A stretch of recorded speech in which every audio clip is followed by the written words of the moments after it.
Justru hal-hal yang menarik perhatian beliau itu adalah kesejahteraan masyarakat. Itu. Dan itu memang ditekankan kepada bahkan cucu-cucunya ya. Ya untuk orang tua saya itu yang berhadapan langsung jelas itu. Jauh lebih penting daripada kita sendirilah. Karena bagaimanapun juga kalau kita bermanfaat untuk orang lain, ilmu atau apa begitu, hasilnya akan kembali sendiri.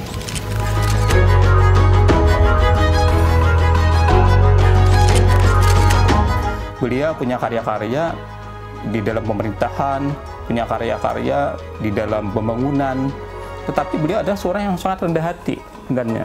Oleh karena itu di dalam buku beliau, kita lihat misalnya dalam buku Insinyur Pangeran Muhammad Nur ya, ada kalimat teruskan gawe kita balem tuntung.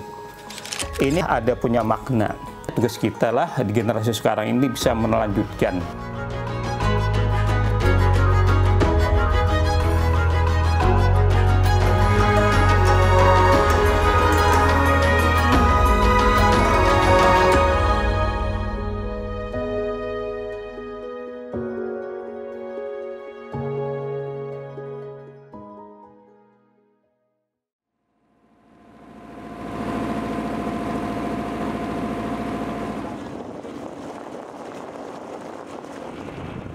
Air adalah sumber kehidupan manusia.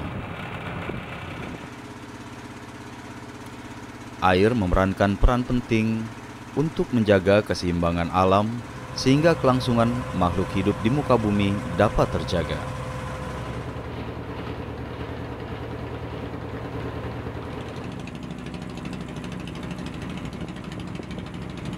Demikian pentingnya peranan air sehingga umat manusia sejak lama berusaha menjaga ketersediaan air agar terjamin keberadaannya setiap saat.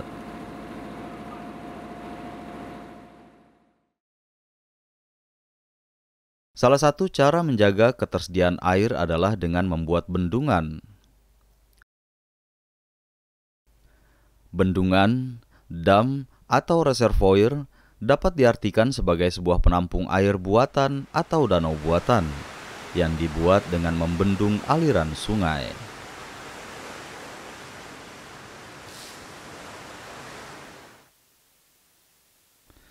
Bendungan atau waduk dimanfaatkan sebagai sumber air minum, pengairan, pertanian, dan pengendali banjir saat musim hujan.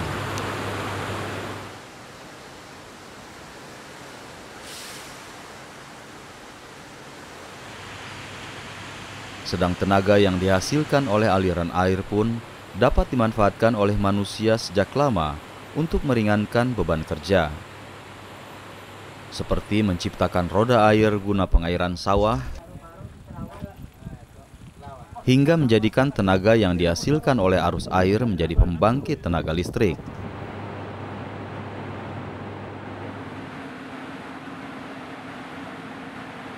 Sejak tahun 1975, Kalimantan Selatan telah memiliki pembangkit listrik tenaga air yang bersumber dari Waduk Kriam Kanan. Adalah jasa seorang terpelajar, putra daerah Kalimantan Selatan, Insinyur Pangeran Muhammad Nur, sehingga Kalimantan Selatan memiliki bendungan yang berfungsi menjadi pembangkit listrik tenaga air yang dapat mensuplai kebutuhan listrik di wilayah Kalimantan Selatan dan Tengah.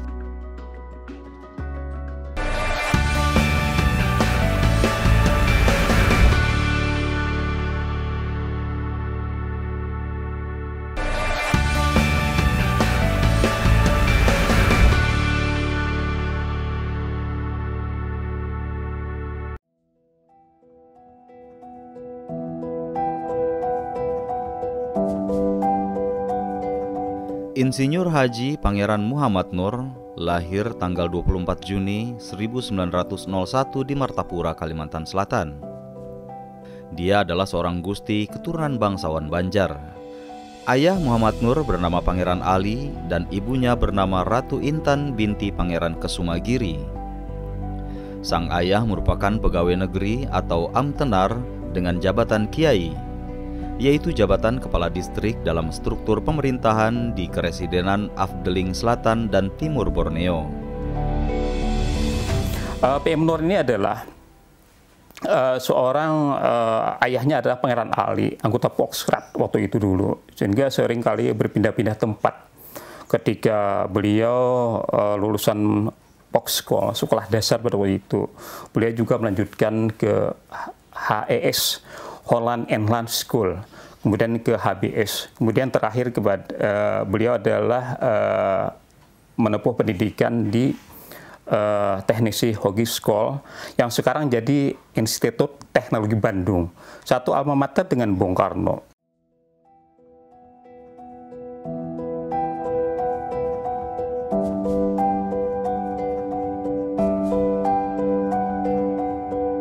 Nah, ketika menempuh pendidikan di Teknisi Hogeschool yang sekarang jadi ITB, mereka itu tergabung di dalam yang namanya Jong Islamiten Bond, jadi organisasi pemuda Islam, yang mana itu anggotanya adalah para pemuda dari lintas etnik, sehingga dapat dikatakan Pangeran Muhammad Nur ini adalah seorang yang punya jiwa patriotik sudah awal.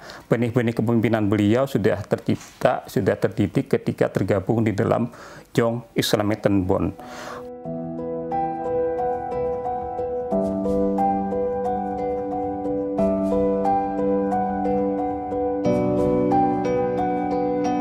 Meskipun Pangeran Muhammad Nur berasal dari kalangan bangsawan, ia mempunyai sifat-sifat sederhana dan berpihak kepada rakyat kecil. Kepribadian itu lahir karena sejak kecil ia selalu mengikuti kedua orang tuanya bertugas, sehingga dengan mudah membaur dan bergaul dengan anak-anak dari kalangan rakyat biasa. Dari proses pertumbuhan dan pergaulannya, ia menyaksikan kehidupan tidak sejahtera sebagaimana terdapat di wilayah sebuah negeri jajahan. Hal inilah yang kemudian mendorong tekad PM Nur untuk menggagas pembangunan di Kalimantan.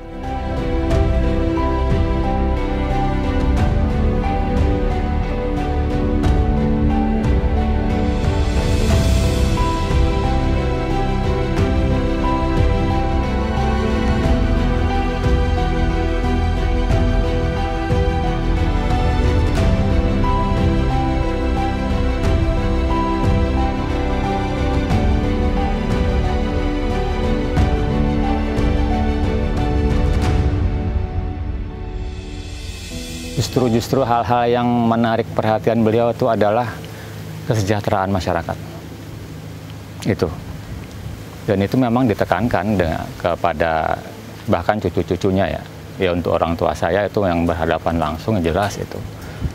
Jauh lebih penting daripada kita sendirilah.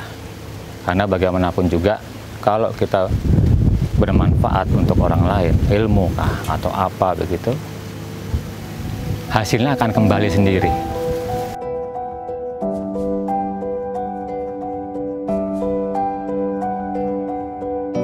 Kondisi keragaman suku, pikiran, dan tempaan dari kaderisasi JIB membentuk karakter PM Nur menjadi seorang muslim yang cerdas dan tangkas. Sehingga tidak mengherankan, selepas lulus dari Teknisi Hogeschool Bandung, karir pekerjaan dan politiknya terus menanjak.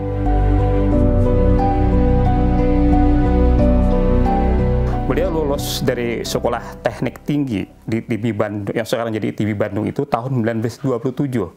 Kemudian meniti karir di berbagai jabatan sebagai seorang teknik sipil, sebagai ahli pengairan di Lumajang, di Tegal, di Bandung, dan di berbagai tempat di Jawa. Dan kemudian ketika pembentukan BPOPKI, beliau adalah salah satu yang diminta menjadi anggota BPOPKI yang mewakili betul-betul sebagai wakil dari BPOPKI untuk wilayah Kalimantan adalah Pangeran Muhammad Nur.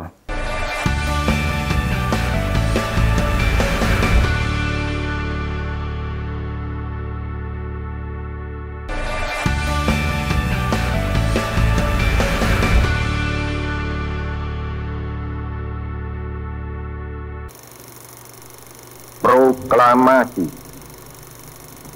kami, bangsa Indonesia, dengan ini menyatakan kemerdekaan Indonesia. Hal-hal yang mengenai pemindahan kekuasaan dan lain-lain diselenggarakan dengan cara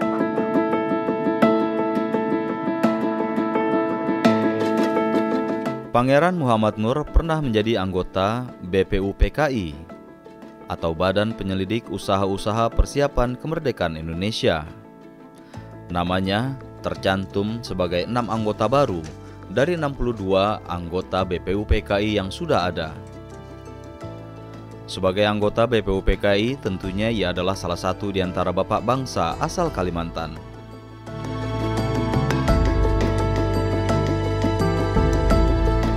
Dan beliau bisa dikatakan juga sebagai bapak bangsa atau pendiri bangsa, karena beliau adalah anggota Badan Penyelidik Kemerdekaan Indonesia atau BPUPKI, yang mana berdasarkan analogi mengacu pada analogi sejarah Amerika modern, tokoh-tokoh yang menandatangani deklarasi kemerdekaan Amerika itu maupun dokumen-dokumen perjuangan kemerdekaan itu adalah bapak bangsa atau pendiri bangsa.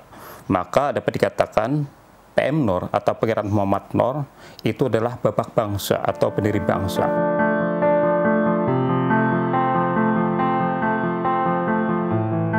Saat menjadi Gubernur Kalimantan, seluruh pengaturan siasat perjuangan dikoordinir PM Nur. Ini tertuang pada testimoni Cilik Riwut yang mengatakan Gubernur Kalimantan pertama, Insinyur Pangeran Muhammad Nur, telah mengkoordinir langsung semua perjuangan pada saat itu. Beliau yang mengatur siasat perjuangan untuk merebut Kalimantan dari tangan penjajah. Maka dengan demikian, pada tempatnya lah dalam tulisan ini kami menyatakan hormat yang setinggi-tingginya atas segala jasa bakti beliau dalam memimpin menyatukan perjuangan saat itu. Cilik Riwut yang menjadi pahlawan nasional dari Palangkaraya yang memimpin waktu itu adalah pasukan MN 1001 MTKI punya testimoni bahwasanya beliau mengatakan dengan segala hormat yang sangat mendalam, Insinyur Pangeran Muhammad Nur lah yang mengkoordinir perjuangan darat, laut, udara ke Kalimantan. Kita lihat berbagai ekspedisi. Tadi saya katakan tadi adalah bekerja sama dengan Muhammad Najir membentuk Divisi 4 Pertahanan Kalimantan di Malang. Kemudian juga dengan pihak Angkatan Udara membentuk Paratrup Pasukan Payung. Kemudian dengan Kesat Angkatan Darat Abdul Haris Nasution mengirim para infiltran ke Kalimantan.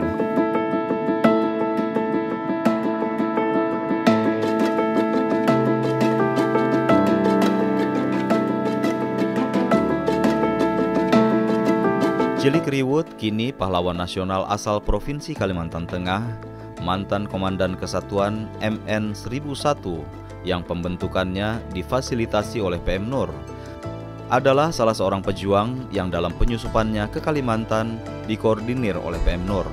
MN 1001 sendiri adalah kode sandi perjuangan yang berarti Muhammad Nur 1001 cara untuk merebut kembali Kalimantan.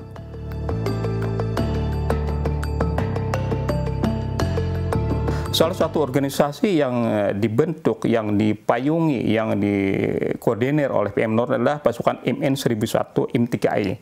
Yang mana MN itu adalah singkatan daripada Muhammad Nur, 1001 cara untuk menegakkan kemerdekaan Indonesia di Kalimantan Selatan. Kita lihat, ketika Divisi 4 ARI Pertahanan Kalimantan dibentuk di Malang sebagai divisinya, ternyata memang di Kalimantan Selatan itu dibentuk namanya Batalion Rahasia ARI dengan kode A. Pimpinannya adalah Hasan Basri.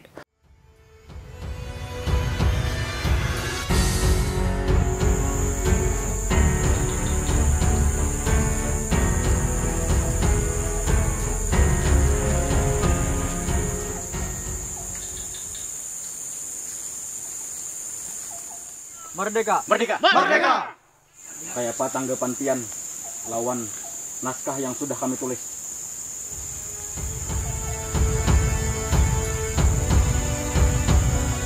Saudara Munir, langsung bicara. Proklamasi Merdeka! Merdeka! Dengan ini kami rakyat Indonesia di Kalimantan Selatan mempermaklumkan berdirinya pemerintah gubernur tentara dari ALRI melingkungi seluruh daerah Kalimantan Selatan menjadi bagian dari Republik Indonesia. Untuk memenuhi isi proklamasi 17 Agustus 1945 yang ditandatangani oleh Presiden Soekarno dan Wakil Presiden Muhammad Hatta. Hal-hal yang bersangkutan pemindahan kekuasaan akan dipertahankan dan kalau perlu diperjuangkan sampai tetesan darah yang penghabisan. Atas nama rakyat Indonesia di Kalimantan Selatan, Gubernur Tentara Hasan Basri.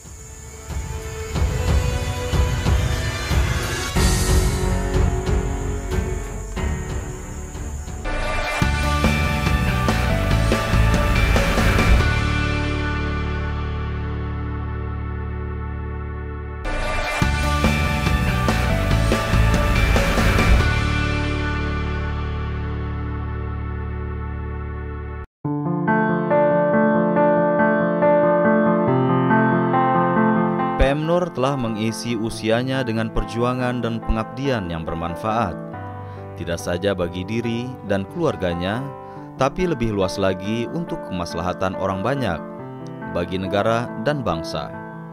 Sebagai seorang insinyur sipil, ide dan pemikirannya senantiasa dilandasi oleh hal-hal yang pragmatis, sehingga apapun yang dipikirkan dan dilakukannya dapat menghasilkan karya-karya yang nyata dan berguna bagi masyarakat. Intinya kayak apa, bagaimana caranya saya bisa berbuat untuk orang. Dengan kedudukan beliau, yang kebetulan adalah, mohon maaf, beliau adalah aristokrat. Yang nomor 2 juga beliau seorang birokrat. Kemudian juga beliau juga teknokrat sebagai salah seorang lulusan THS ITB sekarang, mahasiswa dan juga alumnus pertama dari Kalimantan. Dengan keilmuan yang beliau miliki, apa yang bisa saya perbuat untuk daerah saya, untuk tempat saya, bahkan mungkin juga untuk Indonesia.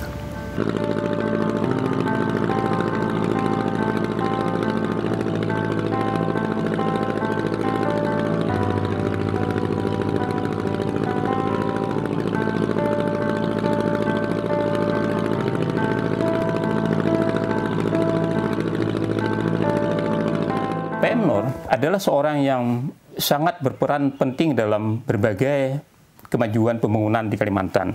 Kita lihat misalnya adalah PM Nur ini adalah ketika tidak lagi menjabat gubernur Provinsi Kalimantan. Beliau ini adalah seorang yang menggagas. Beliau itu adalah seorang konseptor yang namanya project Barito River Project. Ini adalah mengambil konsep dari model pengelolaan Sungai Tennessee di Amerika. Yang mana pada waktu itu kan sebenarnya PM Nur ini pernah berkunjung ke Belanda, pernah berkunjung ke Jepang. Ketika berada di Belanda, beliau itu sudah membuat coret-coretan. Sehingga kemudian coret-coretan itulah kemudian beliau tuangkan di dalam River Project atau proyek Sungai Barito. Nah, selain proyek Sungai Barito, beliau itu adalah orang yang membangun pembangkit listrik tenaga air PLTA Riam Kanan yang sekarang kita namakan PLTA Insinyur Pangeran Muhammad Nur.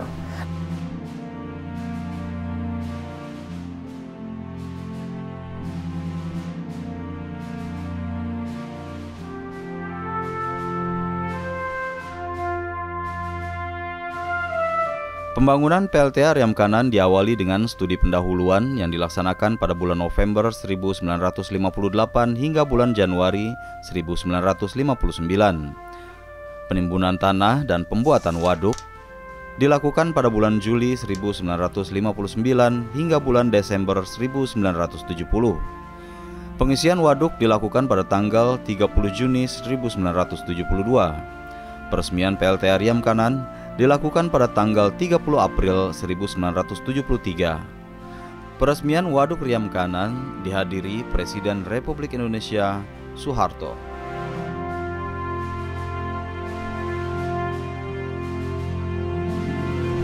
Apa yang menjadi cita-cita beliau, salah satu cita-cita beliau untuk Kalimantan Selatan, ya, bisa kita lihat. Alhamdulillah ini sekarang dengan adanya waduk ini, listrik sudah baik di sini. Sebagai ya salah seorang bapak bangsa, ya, hampir semua bapak bangsa yang kita miliki itu orangnya visioner. Jadi ini nggak bisa kita bayangkan lah bahwa beliau sudah memikirkan ini mungkin ya sekitar hampir 80 tahun yang lalu.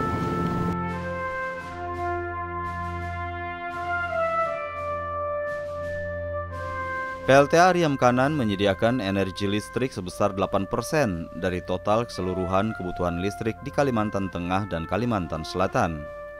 Keberadaan PLTA Riam Kanan meningkatkan perekonomian masyarakat Kalimantan Selatan. Selain itu mempercepat perkembangan informasi dan inovasi teknologi. Petani sawah dan petani ikan banyak memanfaatkan Waduk Riam Kanan untuk pengairan dan budidaya ikan. Waduk ini juga digunakan sebagai tempat wisata air oleh warga untuk memperoleh penghasilan tambahan.